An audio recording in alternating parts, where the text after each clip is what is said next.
après dénonciation et revendication, la ministre des Affaires étrangères a annoncé et lancé hier, mercredi 9 juillet, l'impression de passeport, mais de passeport sollicité avant le 5 juin 2025. Les documents est là. Je dois lui dire que cette semaine, j'ai reçu pas mal de messages, surtout ceux de la diaspora, m'ont tellement appelé. Il y a même ceux qui étaient en train de pleurer pour me dire que la situation est tellement très grave parce qu'il y a beaucoup qui ont perdu leur emploi à cause de ce problème, le même problème de passeport. Et je me rappelle qu'il y a même ceux qui m'ont demandé d'effectuer une descente sur terrain étant que journaliste. Mais je dois vous dire que les résultats sont là. Le communiqué vient de tomber. Et puis, le communiqué précise qu'aucune demande sera ignorée. Mais pour être honnête, sérieusement, j'aimerais vous remercier d'avoir partagé massivement la vidéo jusqu'à arriver dans le bureau de la ministre des Affaires étrangères afin que les autorités puissent réagir rapidement. Donc, c'est grâce à vous. Moi, j'ai juste fait mon travail des journalistes en faisant la chronique et vous, de votre côté, vous avez partagé massivement la vidéo. Donc, on n'a pas insulté, on n'a pas diffamé, on a juste revendiqué les droits des Congolais. Et grâce à vous, aujourd'hui, on a ce résultat. Je peux que vous dire merci, merci pour tout. Moi, j'estime que par moment, il faut crier pour se faire entendre. Il reste une chose, que cette annonce soit effectivement appliquée. Et pour finir cette introduction, parce que c'était juste une annonce, parce que je dois me lancer à la deuxième vidéo que vous attendez tous, celle de Constant Mutamba. Il y a eu beaucoup de réalités, mais on va en parler. Alors, je vais juste vous demander de vous abonner massivement parce que le Congo a plusieurs problèmes, des problèmes qui sont ignorés par plusieurs médias, parce que pour la plupart sont détenus par des hommes politiques puissants de notre pays, alors on ignore certains problèmes. Alors, grâce à vous, on peut faire entendre nos problèmes auprès des autorités. Je vous demande de vous abonner massivement et on va parler de choses qui sont ignorées, négligées par le média. Voilà, passons à la deuxième vidéo, c'est parti. Non, la deuxième analyse. Son procès a débuté vers 10 h, mais lui n'a pas été là. Et l'absence de Constant Mutamba à l'ouverture de son procès n'est pas un simple retard. C'est un message, un geste politique, une mise en scène qu'on a voulu cacher. Et ce n'est pas fini. L'amaigrissement, ces petits bâtons noirs à la main. Donc, j'ai envie de dire que ces procès sont censés être un affrontement judiciaire, mais cela nous a révélé une bataille secrète, une bataille symbolique secrète que je compte te révéler dans cette vidéo. Alors, abonne-toi et partage massivement la vidéo. C'est PTM, c'est toujours là pour vous servir. Je nomme Constant Mutamba Tungunda et non Constant Tungunda comme le ministère public. Constant Mutamba et non Constant Tungunda, c'est un autre personnage. Il est 10 h, l'heure de l'ouverture de son procès. Mais lui, il est concerné, ne pas toujours là.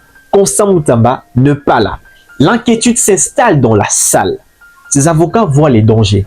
Parce que dans le langage politique congolais, arriver en retard à une audience solennelle, c'est refuser de se soumettre au rituel. C'est dire, je ne joue pas selon vos règles. Ses avocats voient le danger et demandent à la cour de reporter le procès. Il ne réalise pas pourquoi M. Koumana est malade. Nous sommes venus pour l'assister. Au dernier appel que nous avons effectué, il était en route. Pour l'instant, je dois à la vérité pour dire que nous devons considérer qu'il s'agit d'un cas de force majeure. Un cas de force majeure.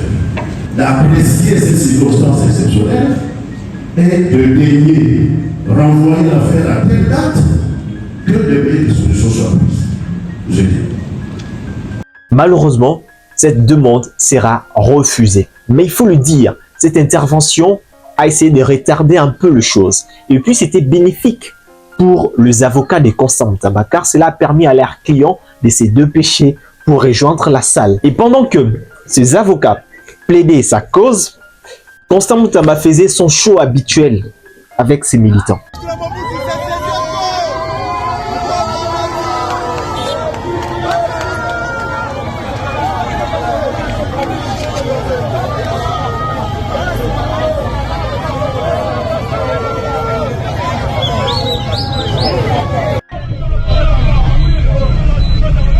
« 10h50, l'ex-ministre de la Justice entre dans la salle d'audience avec 1 heure de retard. C'est que j'ai constaté, il marche d'un pas ferme, il est calme et puis il s'excuse.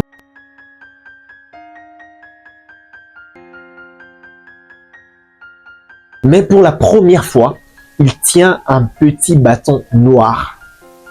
Nous allons y revenir. En réalité, ce retard, c'est une déclaration silencieuse, une dissidence maîtrisée, une manière de reprendre le contrôle du tempo. La vraie réalité de ce retard, c'est que Moutamba impose son rythme. Il impose son rythme comme un chef d'orchestre qui entre sur la scène après le lever des rideaux. Et ces détails, personne ne l'a vu. Mais que fait ces bâtons dans ce mât? Vous le savez mieux que moi, que Constant Moutamba, c'est un politicien qui aime faire de buzz avec, en se jouant de symbolique. L'autre fois, on l'a vu entrer dans le palais de la justice avec son chien.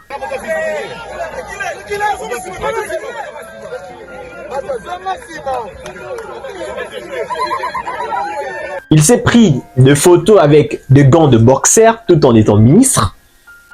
Ouais. Sans oublier sa photo avec de symboles ancestrales. Donc, ça veut tout dire. Mais porter le bâton le jour de son procès, madame, messieurs, laissez-moi vous dire que ce n'est pas un hasard. Dans la tradition africaine et surtout congolaise en particulier, ces genres de bâtons signifient, ou soit peut signifier, la protection mystique contre les forces invisibles. Ça signifie également l'autorité spirituelle ou soit coutumière ou encore la résistance silencieuse. Et voici ma thèse. Constant Moutamba, en brandissant ses bâtons, il a voulu se présenter pas comme un accusé ordinaire, mais comme un initié, comme un homme d'État en guerre avec de forces invisibles, qu'elles soient politiques, judiciaires et surtout spirituelles. Et cette scène rappelle un autre procès célèbre, le procès 100 jours, avec Vital Kamerhe. Lui aussi, lors de son procès, il portait un chapelet autour du cou. Pour les initiés et surtout ceux qui savent, le bâton, le chapelet sont de symboles de foi et de paix. Mais ce n'est pas seulement ça, il y a d'autres symboles. Mais ça signifie aussi le martyr politique. Ouais. Mais avec le bâton de Constant Moutamba et le chapelet de Vital Kamerhe, je retiens un message. Un message qui dit « Je suis jugé, mais je ne suis pas seul. Je suis en mission. » Si quelque part il y a une réunion qui s'est tenue pour dire « Bon, nous allons bouffer du Kamerhe », mais que les gens sachent que ma vie, c'est Dieu qui me l'a dit. Et que l'on prenne ces raccourcis là au lieu de vous faire passer du temps inutilement ici. La deuxième des choses qui m'a captivé lors de ce procès de Moutamba, au-delà du symbole, il y a la morphologie corporelle. Visiblement, Constant Moutamba a maigri. Mais ce n'est pas anodin. Parce que je remarquais que dans le procès politique, les corps, donc tous les corps, devient un outil de communication silencieuse. C'est vrai que faire l'objet d'un procès, c'est une preuve de souffrance morale, physique, je le sais. Souvent, c'est les corps qui en payent le prix, je sais. Mais pour plusieurs politiciens, c'est une mise en scène sacrificielle. Montrer aux gens, au public, montrer à la population que vous êtes victime d'un système injuste. Le corps joue ses rôles, donc le corps est utilisé pour faire appel à l'empathie du public. Et ça, personne ne l'a vu. Je le dis parce que ce langage corporel a été utilisé dans plusieurs procès politiques. Ce n'est pas la première fois.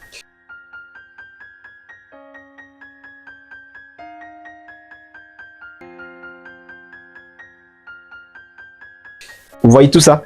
C'est pour dire que je suis affaibli, mais je suis encore debout. Je suis seul, mais je suis prêt.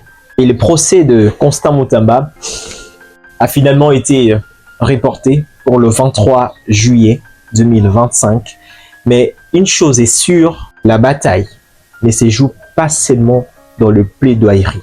Elle se joue dans le silence, dans le geste, dans les objets. Alors abonnez-vous, activez la cloche de notification et rejoignez-nous le 23 juillet pour la suite de ce procès hors du commun. Parce que parfois, ce qu'on ne dit pas est plus fort que tout. C'était Pitiens, abonnez-vous.